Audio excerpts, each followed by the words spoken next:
All right, episode one, Swing Collective. So, um, I guess we're just gonna do introductions and kind of how we got into golf, favorite shots, things like that, and introduce ourselves. Kind of let whoever watches this get to know who we are, and then we've got a list of stuff we're gonna talk about. So, I guess we'll just get into it. Uh, I'm Izzy. I started playing golf, actually playing in 2020. I started playing at a work event and just got hooked. um, I was terrible then. I'm still terrible now. But I greatly enjoy it. Play with my brother and a friend pretty much every weekend for a couple years.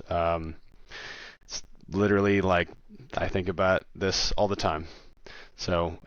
One of the things we're going to talk about is favorite shots. My favorite shot is I don't even know what you call it, but wedge. You shoot it low, lots of spin where it lands, one hops and stops. Is literally my favorite shot.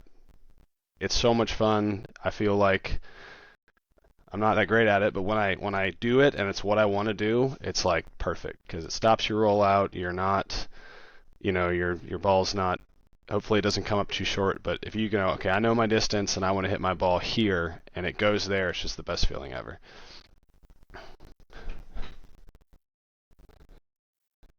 We were finally Yeah, together after talking about it, man. So, yeah. so I'll go next, man. I'm G Love. Y'all call me G. Um, Mediocre golfer is accurate. I've been playing for a long time. I'm one of the elder statesmen in this swing collective. You'll meet three more of our friends on later episodes, but I'm certainly on the plus side of the median age in this group, and I've been like you said, man. I've been mediocre for as long as I can remember, but uh, I would say that my favorite shot is the next one because eventually I'm going to figure it out and I'm going to lower that handicap. And I know as this progresses, we're going to talk about kind of what our goals are in golf this upcoming season, our long term goals. If I had to pick a shot, I would say it's something about that that 120 to 140 yard. For me, that's an 8-9 iron, and it's that distance to me seems to be money. Although I do have a secret weapon in my bag that I picked up kind of the second half of last year, and I've got this 52-degree wedge from not a mainstream company. But let me tell you something. She no let me down. That thing is money. So I'm getting to the point where, for me, a 52 is like 90 to 100 yards. I know some big hitters out here are gonna be like, "What?" But that's what it is for me. And that thing's been amazing. So I'm really looking forward to a full season with it and kind of see where we go. Awesome. So No, I'm Noah. I've been playing I probably started playing sometime in late elementary school, middle school. Just kind of got into it because, you kind of got me into the sport. Just something to do. I'd say my favorite shot is any shot into a par three. Any kind of like iron shot, like 5 iron to 9 iron pitch and wedge. Just that in the fairway, just playing irons. That's probably my favorite shot. So yeah. So Noah kind of alluded to the fact that if you wonder why he's so damn handsome, Noah's my son, and we've been playing golf together almost his whole life, and I've been a witness for some of those 5 irons, especially if we're in match play and I'm a couple up and I'm feeling good and we get to a par three. There is about 9 times out of 10, he pulls out this 5 iron and breaks my heart and turns the tide of the match. So I've seen you hit that shot a many times. That's good. That's good. I guess we can go into the next subject, which is the TGL. So I know, G, you are very outspoken about your feelings on this. So do you want to kind of get us going, and then we can kind of fill Yeah, in? Izzy, I'll kick us off. I'm gonna make a lot of people mad, I think, as we go because I've got some opinions. I'll share them. I want to start off by saying I'm never one of these guys that I got it all figured out and I'm right. And if you don't agree with me, you're just wrong. all I can give you is my perspective, and we've got some partners on this very podcast that I wish were here because they would disagree with me. But man, TGL 4 weeks in, put me in the camp not a fan. I could change my name there from mediocre golfer to G Love. Not a fan of TGL. And I came into it with all high hopes. I've got a simulator at my house, and I am totally in on the indoor simulator golf, VR golf, whatever you want to call it. Yeah. I love it. But man, I tuned in the first night, and when Jupiter came out and played New York or whoever it was, I was there for the intros, and I'm like, my man, I can get behind this. I got about 8 or 9 holes in. Didn't help that it was a blowout, but I was like, okay, why am I getting drowsy? Like, this is just, not so great. And for me, it's been downhill since, and can't wait to get y'all's perspective on it. Right now, as it stands, I'm not convinced, and some of our buddies like Ando and B and everybody that'll be on here later, y'all meet them on another episode. They'll fillet me for saying this. I don't know that the technology's right. There's a lot of misses to the left, and I see a lot of astonished looks on faces when those balls end up short or carry long.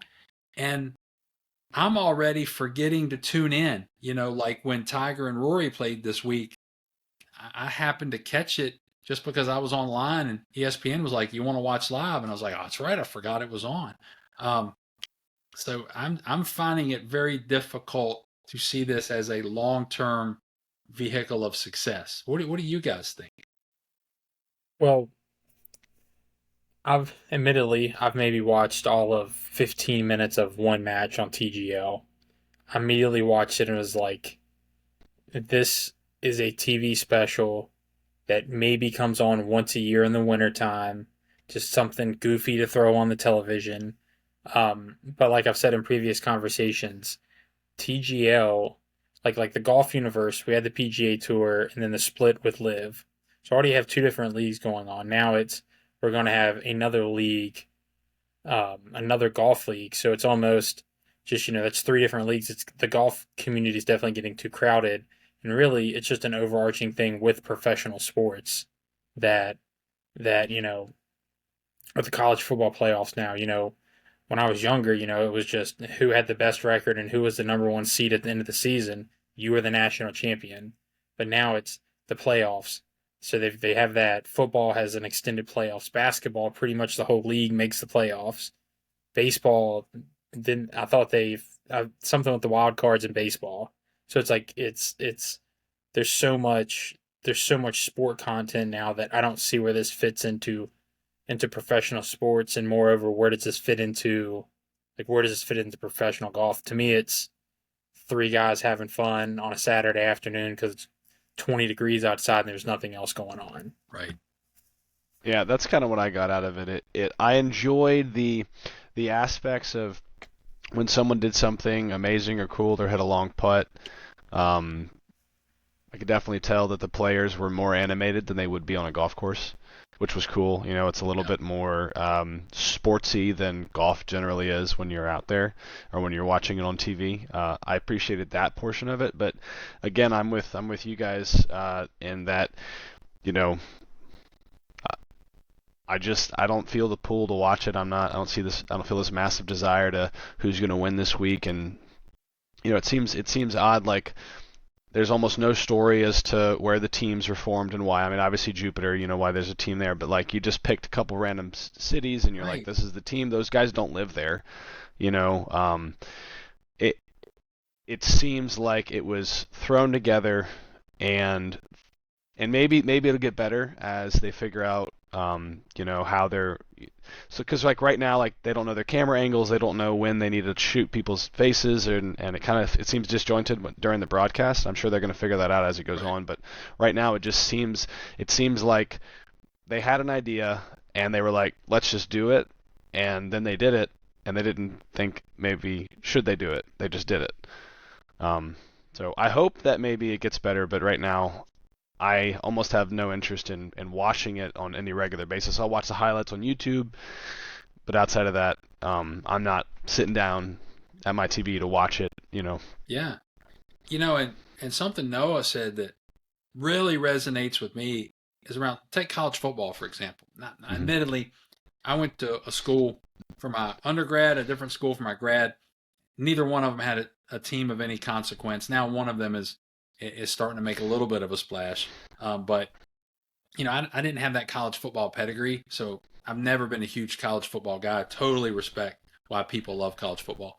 But man, the season goes on so long, and we just had the national championship, feels like a week or so ago. Yeah. And now I'm like, all right, when does college basketball start? Dude, we are like 6 weeks from March Madness, and I don't feel like they even have a season going yet. I can't tell you anybody who's good, bad, or otherwise.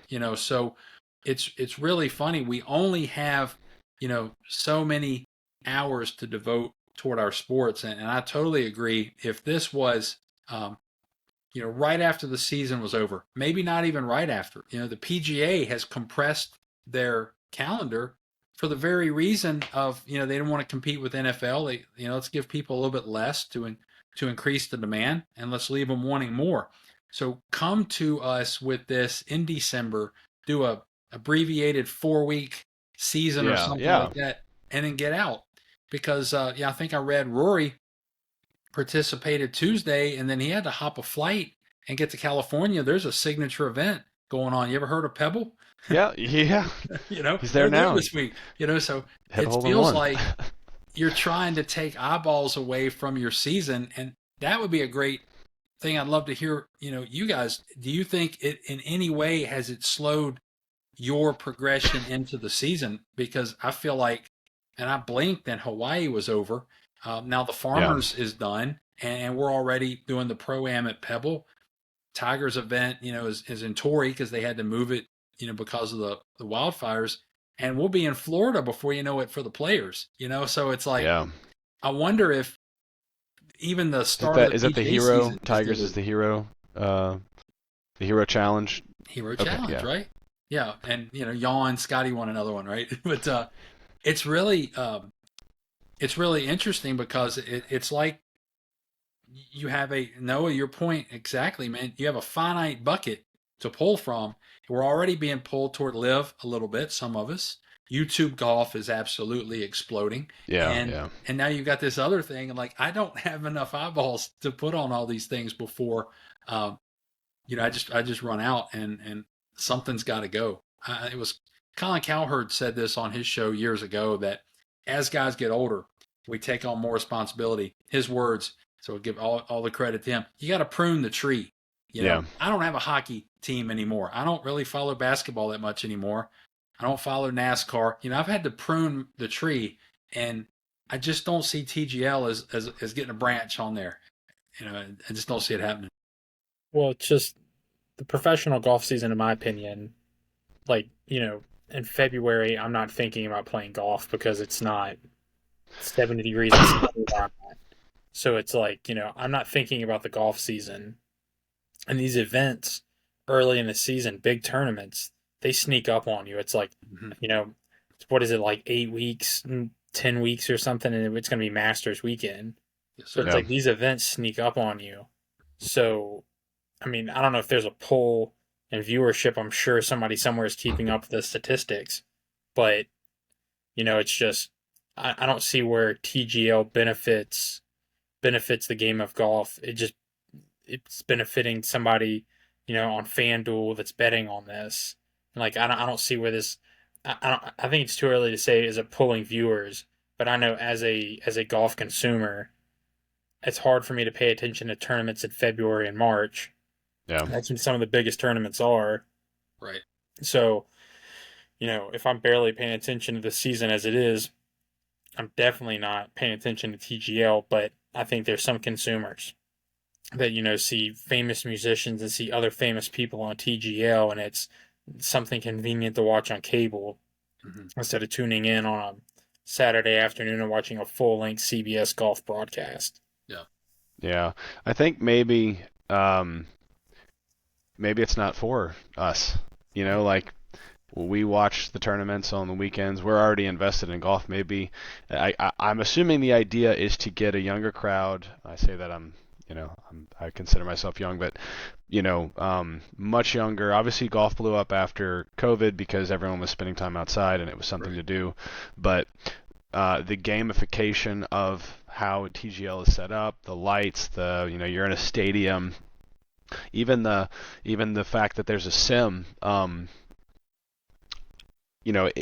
think that it's aimed at a specific crowd that maybe doesn't watch traditional golf broadcasts, and this is some new, exciting, kind of different format that maybe it'll get somebody's attention, and then they're going to start building a connection with some of these pro players, and then maybe, oh, this person's playing at they're playing at the Masters, let me go watch that, or they're playing at another tournament, they'll go watch that, and then now you have another golf viewer watching.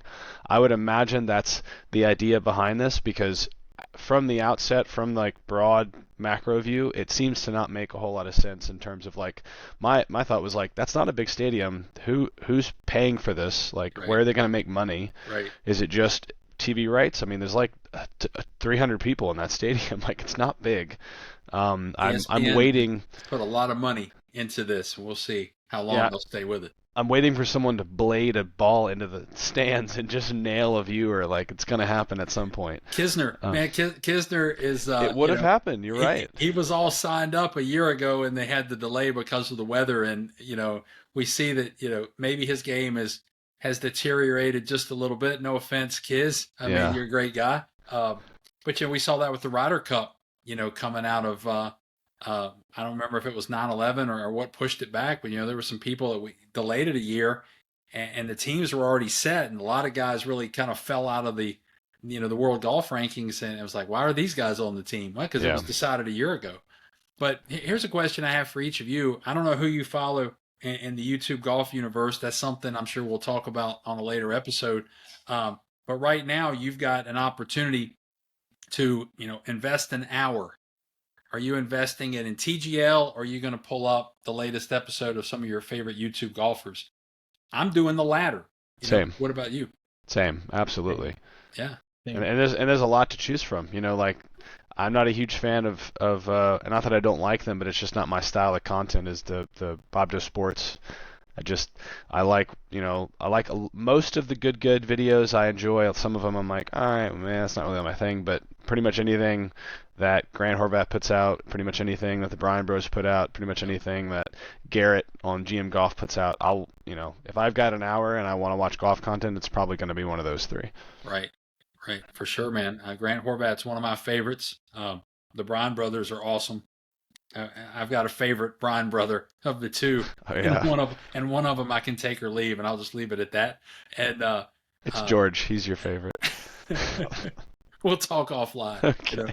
But no, man, it's just so much good content, and these guys are smart. They're not all releasing it on the same days. Every time I go to YouTube, I have another episode to watch with some of my favorite YouTubers, and TGL just hasn't quite fit that niche yet. And when it's gone, when that hour or hour and a half or 2 hours on ESPN, and that's it. You don't get a replay on ESPN later.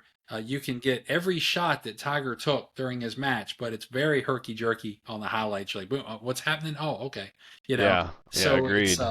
It's really hard to follow watching the highlights. So they're finding their way, and it's an entirely different product. I think you're onto something.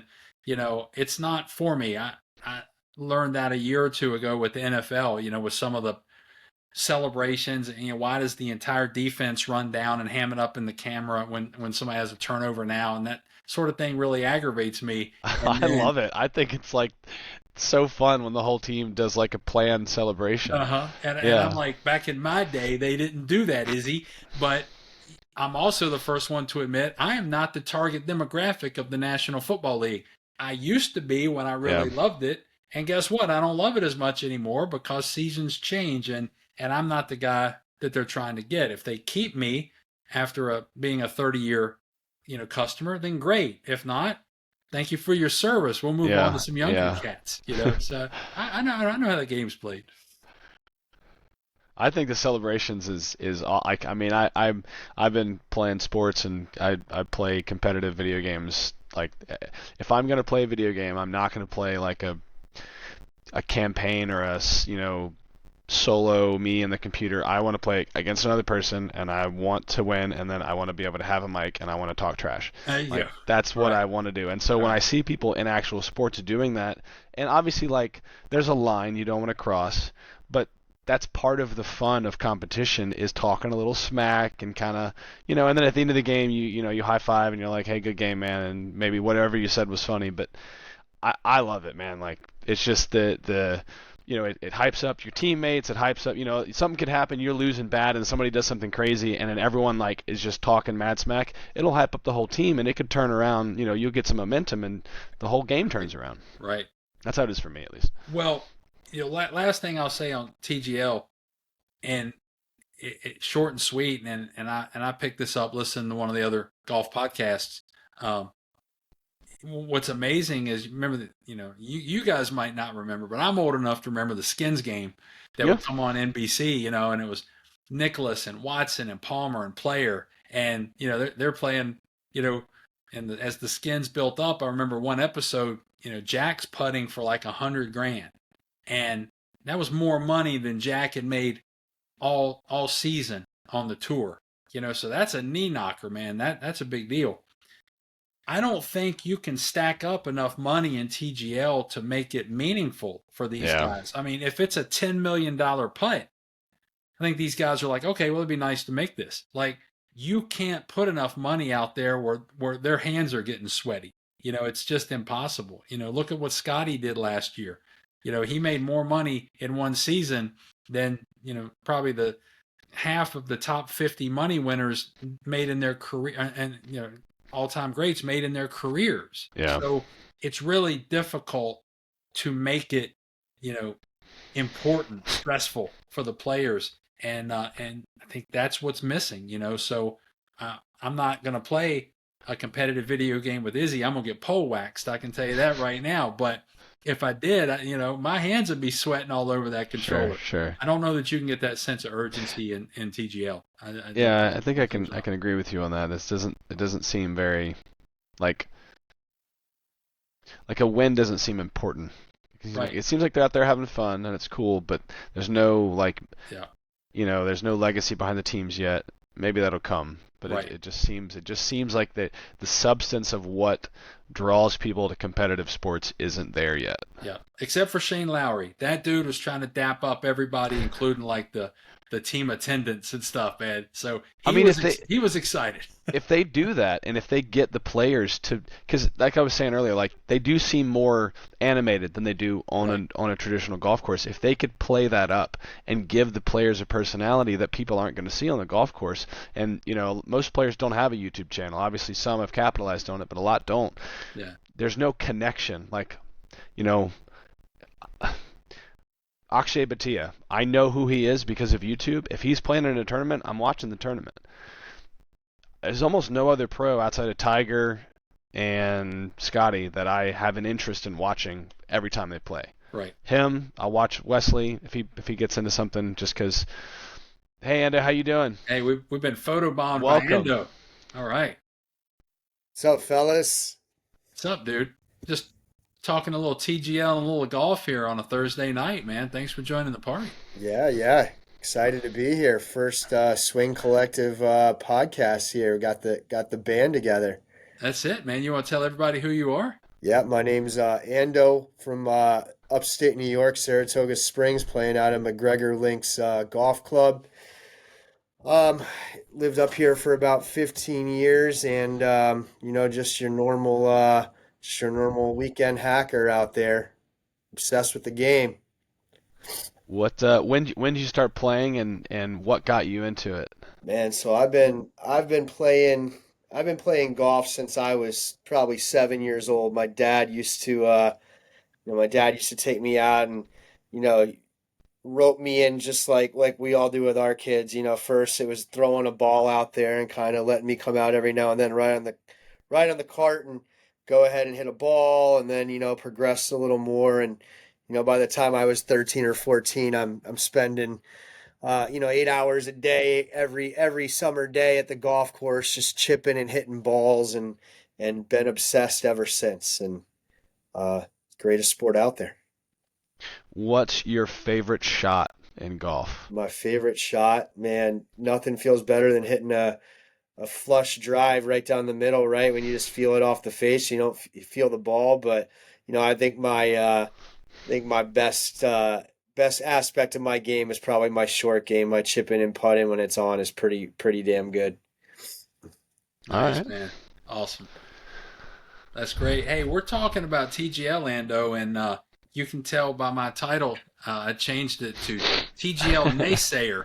I don't think it has legs, man. How have you enjoyed the first month of the season? G Love, you and I were going back and forth with this on Monday night, I think, and I was scouring the internets and shooting you over some stuff. I'm back and forth, and I don't know what the collective's opinion is other than G Love here. Noah and Izzy, I'd be glad to hear what your thoughts are. But what the staying power is, I don't know. I think they got to change the format a little bit. I I like it when you have the right people and the interaction is correct, but I thought Monday night was the best product they've put out so far, in terms of what they've done, which was in direct contrast to last week when we had Cantlay on there, and Billy Horschel, and those guys are great golfers. Can't take anything from them, but I wouldn't suggest either of them starting a daytime talk show because I don't think it has much staying power. No doubt, man. What are you guys, Izzy? What's your thoughts? I'm coming in a little late to the parade here, but I'm interested to hear what you have to say. I'll reiterate a little bit quicker than I did earlier. I think that it's not geared towards us. It's geared towards a younger crowd that doesn't watch normal, traditional golf channels, and they're trying to play off of, the lights and the simulator and the stadium and the teams. And I'm not saying that there's no future for it, but they're going to have to do a lot of work to figure out how to get people invested, because they're going to have to play up the interactions or the players' personalities or something, because there's no, I don't feel a tie to any team. There's no history behind any team. There's no reason for why the teams, other than Jupiter, because obviously that's like the capital of golf in the United States. Right. Outside of Jupiter, there's no, why is there a team in Boston? Why is there a team in Los Angeles? Like, other than it being a big city, there's no tie to get anyone interested. I guess if you live in Boston, you might root for Boston, but Why though? you can't. Why? Exactly. Let me Like ask there's that. no They're- tie. The teams are all, first of all, to even say they're all in Jupiter isn't accurate, right? The teams are in any given PGA Tour venue on any weekend.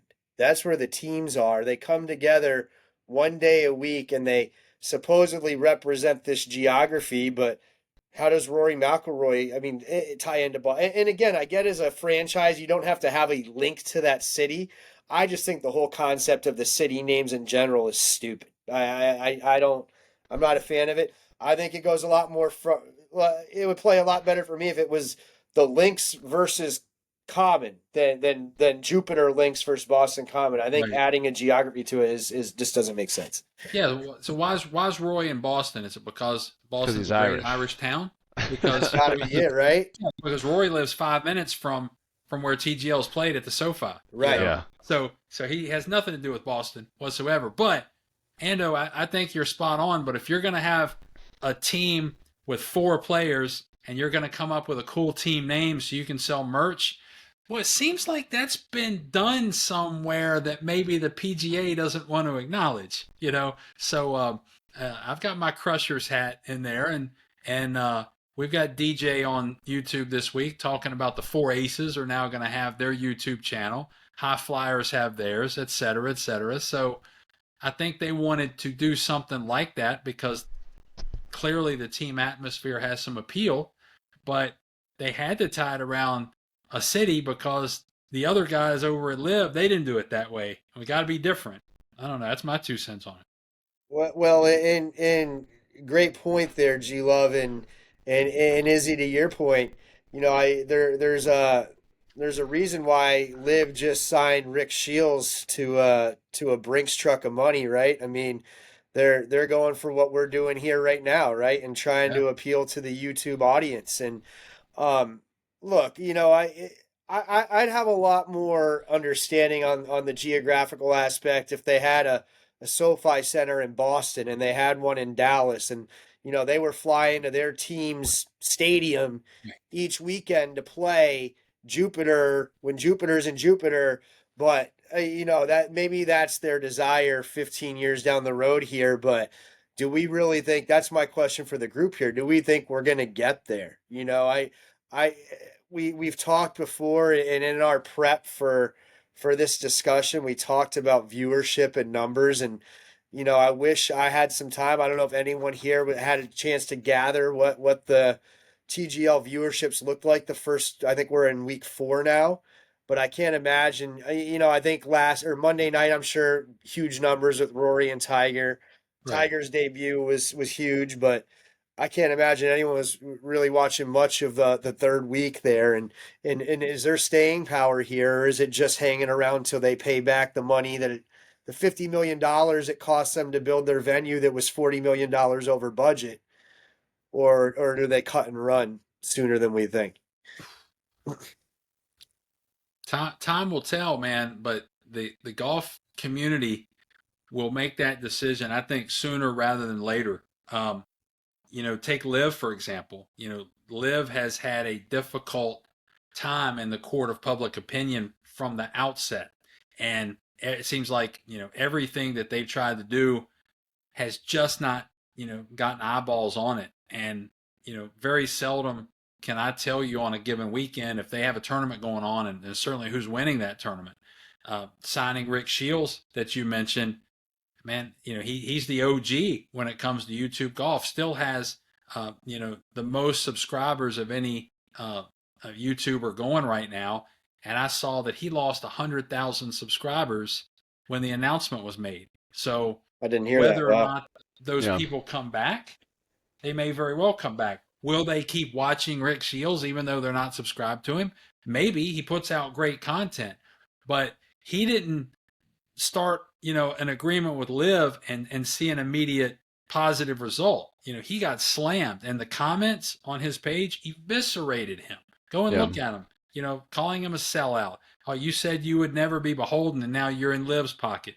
I mean, he's getting roasted. So I say all that to say, let's look at the ratings in TGL, especially as we get through like this first season. And it is what it is. It will be very difficult for TGL to start at a deficit and then continue to build. It may happen, but golfers seem to make up their minds pretty quick on who they like and who they don't. So I just looked at the numbers. Sorry, go on, Noah, and I'll Well, fill in this after. I don't know if this is accurate or not, but it's saying what I saw, just a quick Google search, is basically TGL week 4 had 874,000 viewers, while college basketball in that same time period had 658,000. So I don't know how accurate that is, but it's like we said earlier in the episode, all of this goes back down to, there's too much sport, there's too much content in professional sports. This is just yet another thing professional golf is trying to throw out. Yes, it's exciting when it's January and you're sitting in your basement and it's 20 degrees outside and you can't golf and it's something interesting to watch. But other than that, it's just more content that I'm not going to be able to watch, and just more content that muddies the market. Not that I'm a particular college basketball fan, but sometimes it is fun to sit down and watch a college basketball and just see kind of a gimmicky golf thing, supersede and take over the viewership of basketball. That's just very that just obviously sell to your market, but that's what it's just kind of very surprising that could do better in viewer and ratings than basketball could. I'm shocked. If you would have asked me who won the ratings before you gave us those numbers, I would have lost a lot of money. Yeah. So that's amazing. this is because it's new. I don't think these numbers hold. Because you would think that Tiger Woods' debut week had more viewer or would have had less viewers than when Tiger and Rory played each other. Right. Right. But it didn't. It actually, the viewership went down from Tiger's debut week to the Tiger versus Rory match. That's shocking. What were the contrasts and numbers there, Izzy? What was the first one versus this week? So Wood's debut week was about 1 million, and it was about 864,000 for the Tiger versus. So they lost about 140,000 viewers. 10 Man. to 15% of Yeah. their viewership. Yeah. That's amazing. Which is crazy because you'd think having both of them on there playing against each other would boost that, and it didn't. Right. But realistically, to me, this is just a 2025 version of when they started advertising the match, and it was Phil Mickelson versus Tiger Woods. Yeah. Like, this is exactly what this is. Just they stopped it for a couple years and spun it into TGL. Is what it feels like to me. Yeah, I see that. And last thing I'll say, obviously they're the best golfers in the world. Obviously, I don't understand why they're missing so many damn balls left. And if the four of us were on that green with every one of the pros that's been on TGL since its inception, and we have a putting contest, all I'm saying is right here, the Swing Collective, we're not going to be the bottom four. Why some of these guys can't putt, I don't know, but I like our chances to be mid-pack. If we had a putt off on, I don't know what it is. That's a bold statement. I don't know what it is, but if anybody's listening that can make that happen, bring the Swing Collective to SoFi and let's see, because I promise you, we do not finish as the bottom four. Well, I think the challenge is out. It's not just bring the Swing Collective, bring your best, and we'll see where we stack up. You know, All right. I'm with you, Tim. I think that we could hold our own. Yes, sir. I mean, I'm calling mid-pack. I'm not winning the damn thing, but I'm not going to be in the basement either. I'm watching some of these putts, and I'm like, how did you miss it that bad? Come on, man. Yeah. You know? So interesting for sure. Hey, so, fortunately, we've also got, real golf to talk about, and the season's well underway.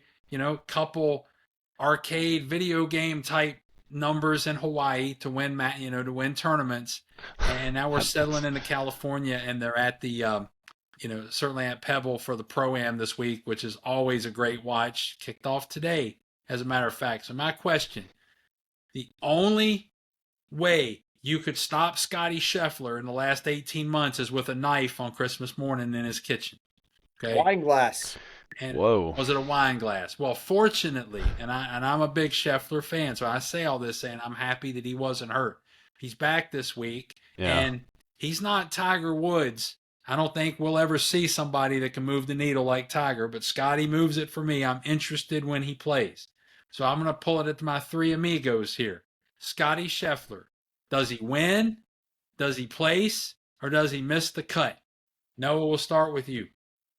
I mean, obviously, him being, I'm sure he's the world number one. I haven't looked at the rankings, but based on the last 18 months of play, I'm like, he's a world number one, and it's not close.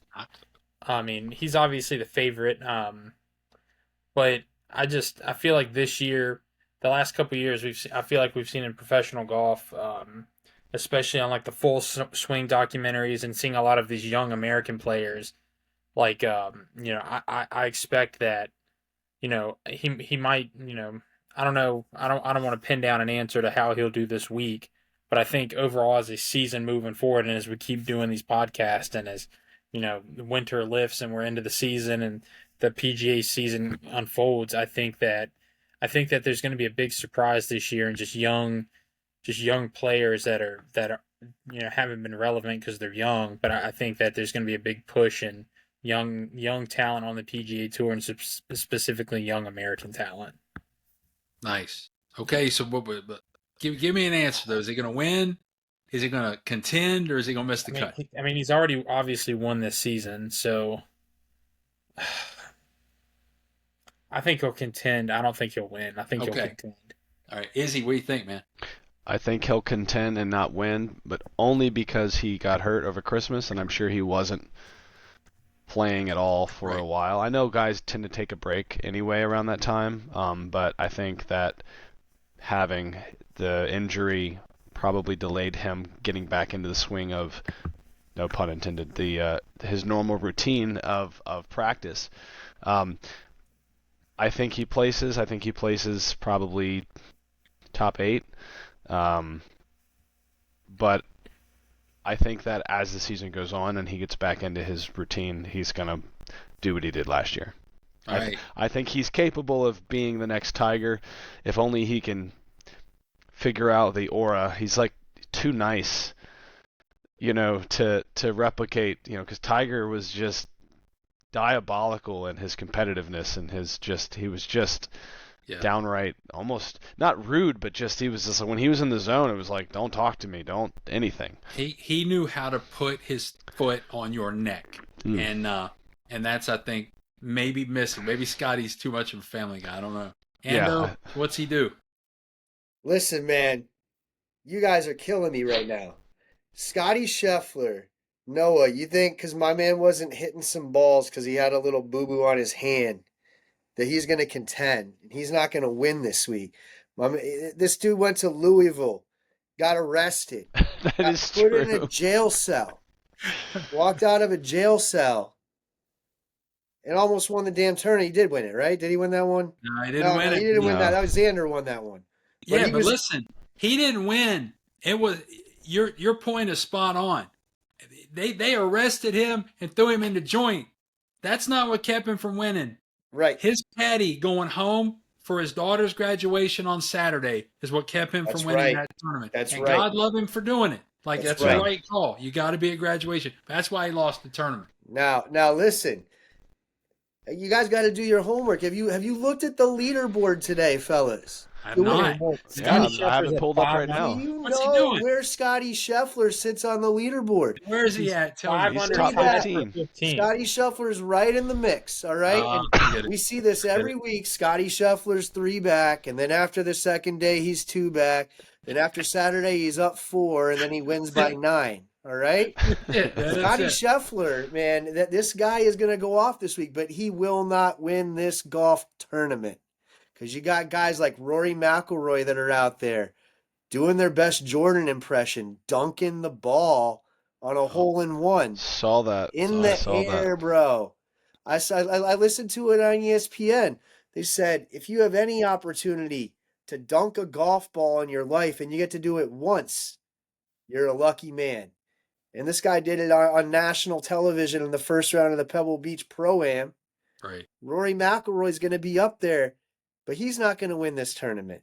Because we got, to Noah's point, Jake Knapp. Jake Knapp was a bouncer, right? Everyone knows the story.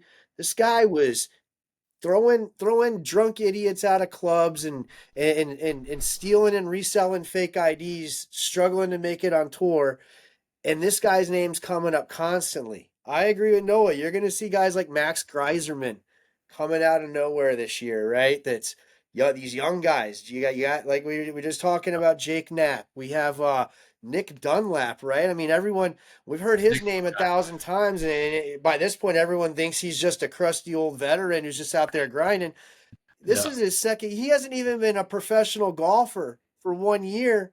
Right. He's already won 1 or 2 tournaments. He might have won 2 tournaments. I think he's won 2 tournaments now. Nick's my guy. I mean, look at Tringala.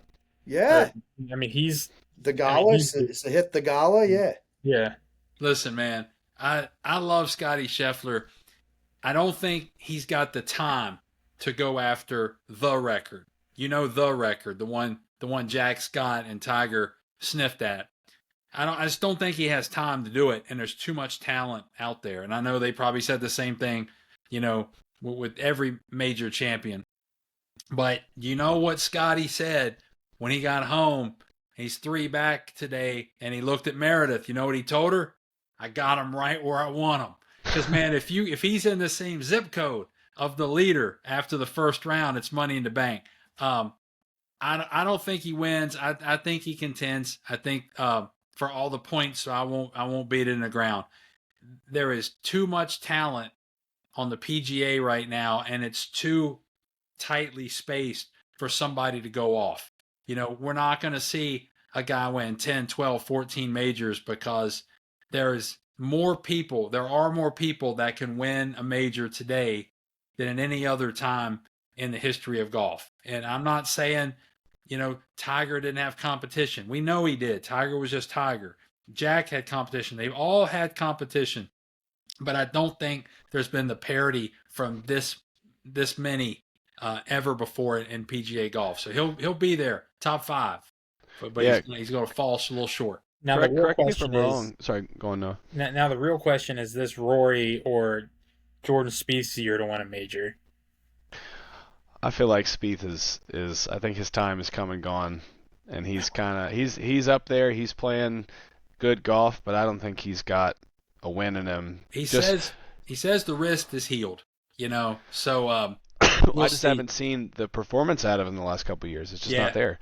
Well, he had surgery right after the second leg of the FedEx Cup. When he was eliminated, he didn't make it to the Players, or not the Players Championship, the PGA, the FedEx World Championship. Yep. at Eastlake. He didn't make Eastlake, so certainly, he got that thing worked out. He says it's the first time he's been able to swing pain free in a couple of years. So now it's time to prove it. So, but here's an interesting thing. You brought up Spieth and you brought up McIlroy. All right, both of them are one leg short of the career Grand Slam. Which one is more likely to happen this year? McIlroy. Spieth wins the PGA or McIlroy wins the Masters? McIlroy won the Masters. Yeah, that's more likely. All right. Damn, won't that be sweet? Because that would be awesome.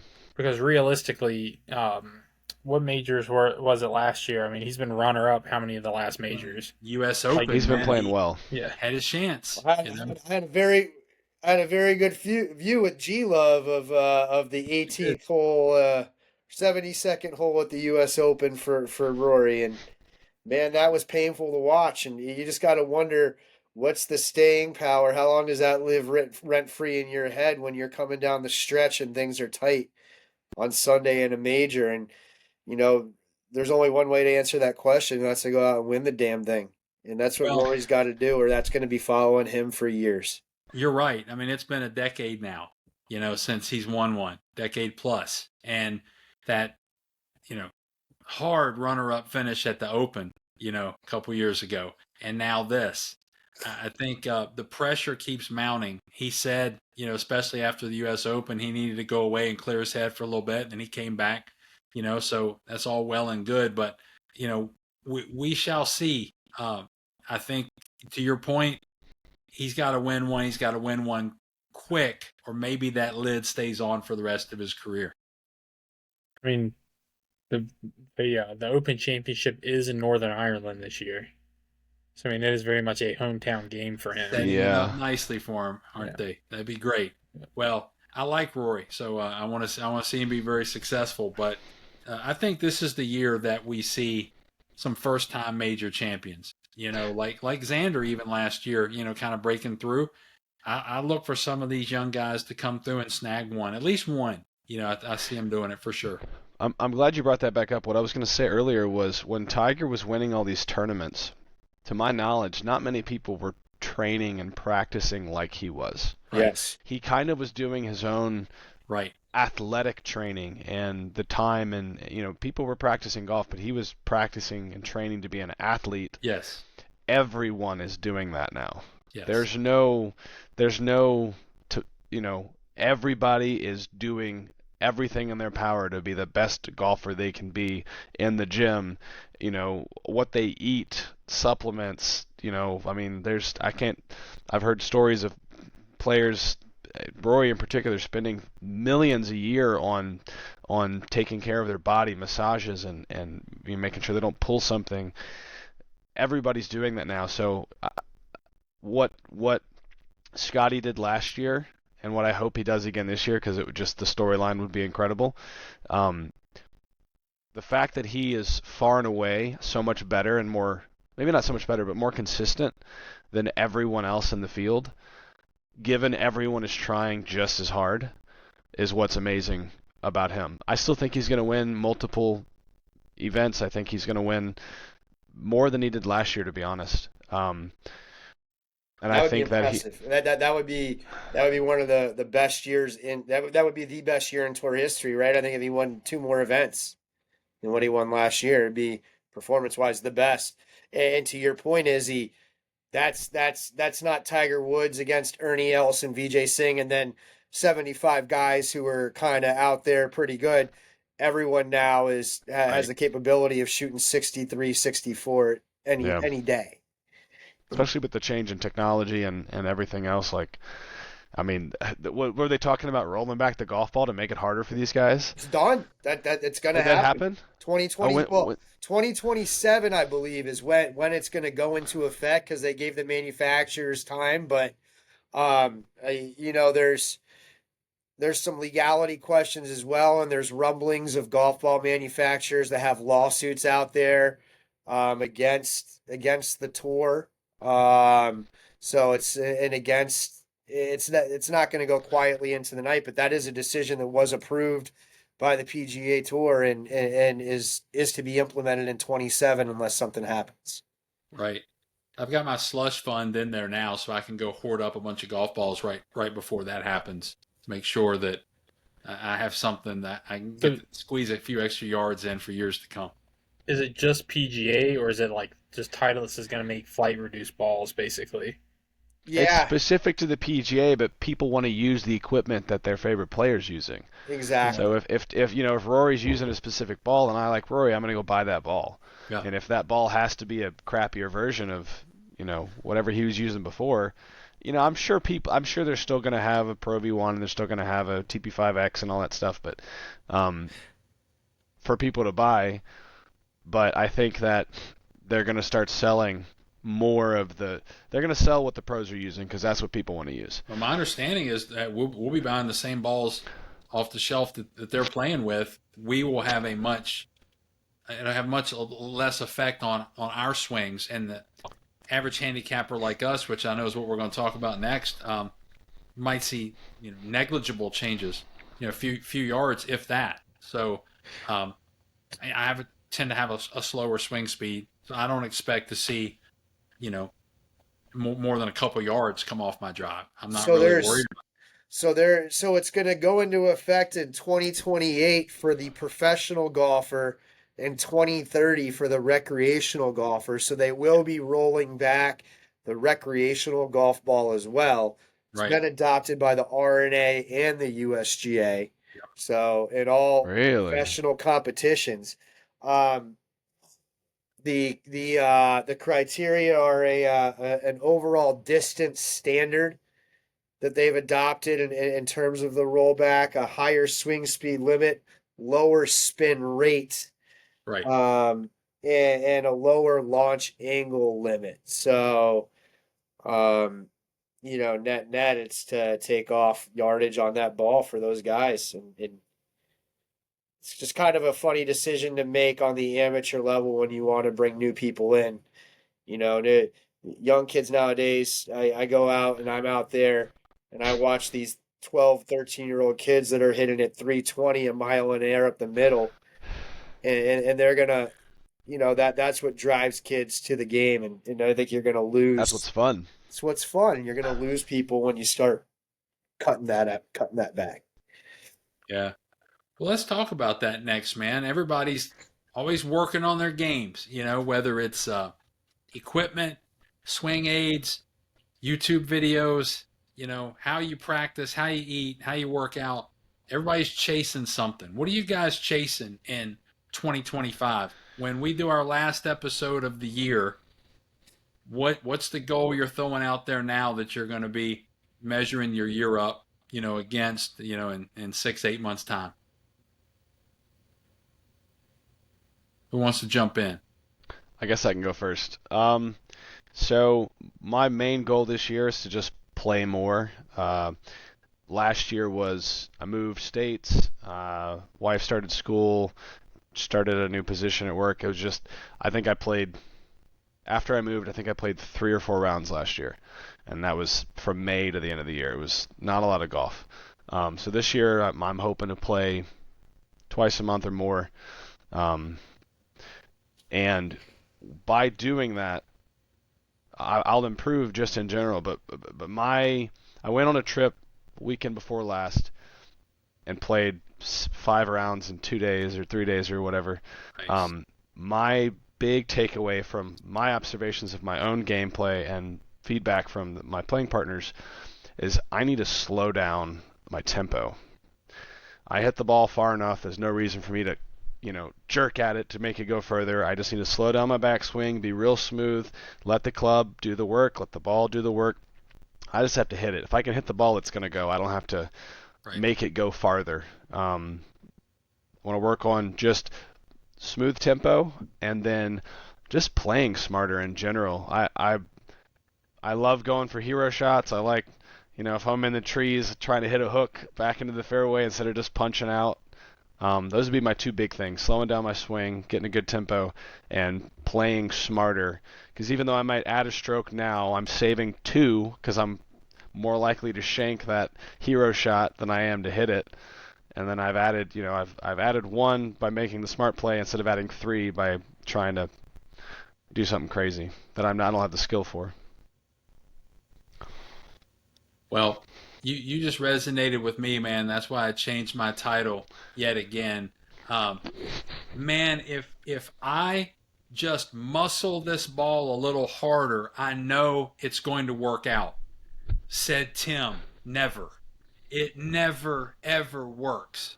But when I'm deliberate and I have that slow, methodical backswing and helps me go all the way back and not to cut off that backswing, it leads to pure shots so often, and it makes the game stupid easy compared to the way I usually make it. Yeah. And man, you are so right. Just the technology is there. I'm in love with the irons I purchased last year. I'm looking to upgrade my driver this year if I can find something I hit as well as the one that's 7 years old, and I haven't yet. The one is it? Didn't you let me swing yours last time we played? Yeah. On 18? Yeah, man. I might buy it off you when you get a new one. I'm telling I you, dude. smoked that thing. and I mean, I bought some from Callaway, the pre-owned, and took them out for a little test drive. And no, sir, they didn't work for me. So I went back to my old M4s because nothing is better than a nice, fluid, easy, in-tempo swing. And that's actually my goal this year. I'm a 15.8. As we stand here today on the 30th of January, I am probably playing more like an 18 to a 20, but that official handicap is going to be sub 10 at the end of the year. If I'm sitting here with you in October and I'm a 9-9, I will dance a jig for you, but I want to be sub 10. I'm spending a lot of time getting my indoor facility ready. I'm committing to the nutrition and the workouts, and really committing to that in-tempo swing. And if I can make those things happen, I know I'll be a single digit by the end of the year. That's my goal. No, Well, it's a lot more impressive than my goal, that's for sure. let's hear it. I think my biggest goal is to quit practicing the hammer throw as much on the course this year as I have in previous years.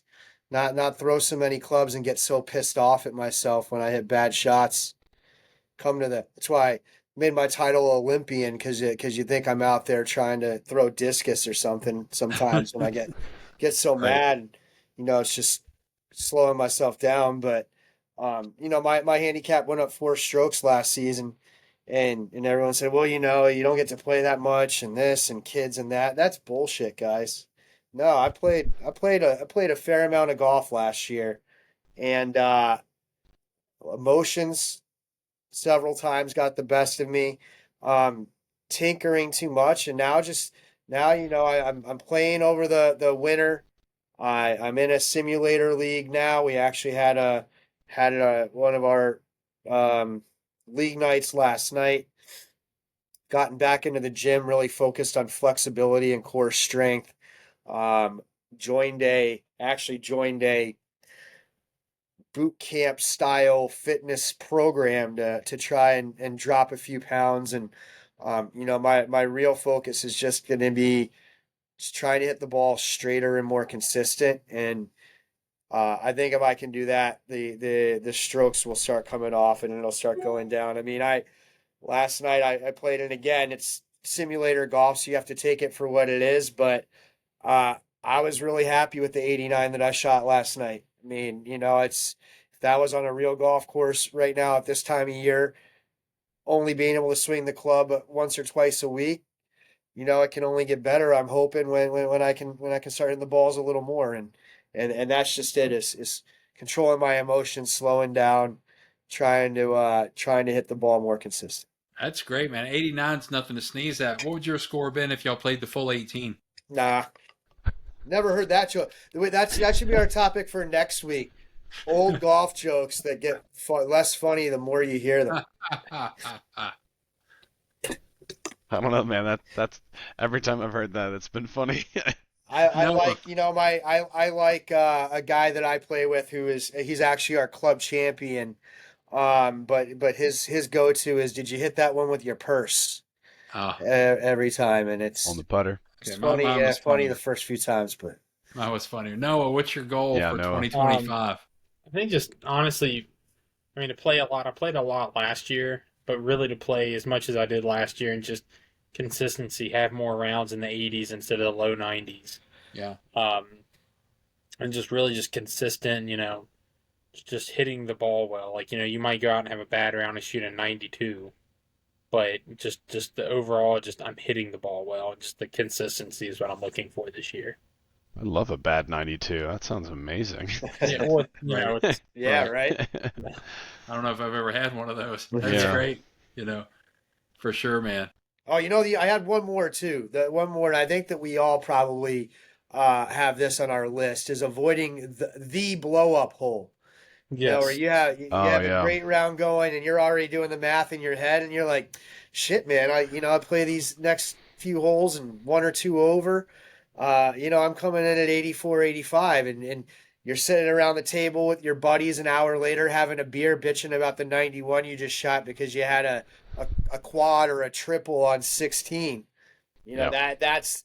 That's where the hammer throw comes out a lot for me, and it's avoiding that one hole and just playing smarter. Smarter. Yeah. Yeah. I can remember the first time I was doing the math in my head, playing around at my local club, the one I play the most often. I'm like on 13 or 14. I'm just clicking along pretty well, and I'm like, if I just hit this and this and this and that, I can break 80. And it was a kiss of death. I remember being on 18, had to scramble to avoid shooting a 90. Um, I look at it a little differently than you do, Ando. I feel like the blow up hole is inevitable. I'm going to have that hole where it all falls apart. For me, though, what happens is that's the hole that unlocks the de-evolution of the round. And I go from having a pretty good round, man, I'll be sitting on the, seventh tee, two over or something. I'm like, okay, man, things are clicking along pretty well. One bad hole leads to another, and pretty soon that confidence erodes, and I'm right back shooting my handicap.